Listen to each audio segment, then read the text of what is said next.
Halo semuanya, selamat datang di channel Dunia Review Vera. Kali ini kita akan membahas tentang materai. Materai berasal dari bahasa Sanskerta, yakni kata muhdra yang berarti cap atau stempel. Kata tersebut diserap ke dalam bahasa Melayu kuno atau klasik menjadi menterai, lalu berevolusi menjadi kata meterai yang kini diserap resmi ke dalam bahasa Indonesia.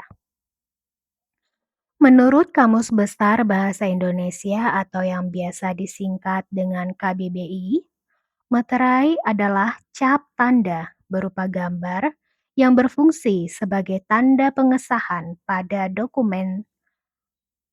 Stempel atau cap ini menyatakan bahwa pajak dokumen telah dibayarkan kepada pemerintah. Jadi, materai, penulisan bakunya ialah meterai, bukan materai ya. Oke lanjut, dalam sejarah penggunaannya, pajak segel atau stempel dokumen ini pertama kali diperkenalkan di Belanda pada tahun 1624 dengan tujuan untuk menambah kas negara guna membiayai perang. Praktik ini kemudian dibawa dan diterapkan pada masa penjajahan di Nusantara. Hingga kini, di Indonesia pajak segel atau stempel dokumen atau bisa juga disebut bea meterai bertujuan untuk mengoptimalkan penerimaan negara guna membiayai pembangunan nasional secara mandiri menuju masyarakat Indonesia yang sejahtera, seperti disebutkan pada pasal 2 ayat 2A Undang-Undang Nomor 10 Tahun 2020. Pengadaan dan pencetakan materai di Indonesia dilakukan oleh Perum Peruri, yaitu Perusahaan Umum Percetakan Uang Republik Indonesia. Ketentuan ini diatur berdasarkan peraturan pemerintah. Berikut adalah detail penting terkait penggunaan dan fungsi materai. Yang pertama, fungsi utama. Fungsi materai bukan sebagai penentu sah atau tidaknya sebuah perjanjian, melainkan sebagai alat bukti administratif dan pajak dokumen.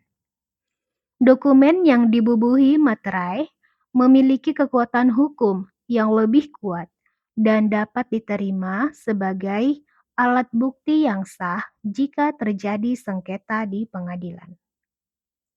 Jadi, apabila kamu ingin membuat suatu dokumen perjanjian dan lupa memberikan materai pada dokumen perjanjian tersebut, jangan khawatir, karena perjanjian tersebut tetap berlaku berdasarkan pasal 1320 KUH Perdata mengenai sahnya perjanjian. Dan kamu dapat melakukan pemateraian kemudian di kantor pos atau kantor Direktorat Jenderal Pajak atau yang biasa disingkat dengan DJP.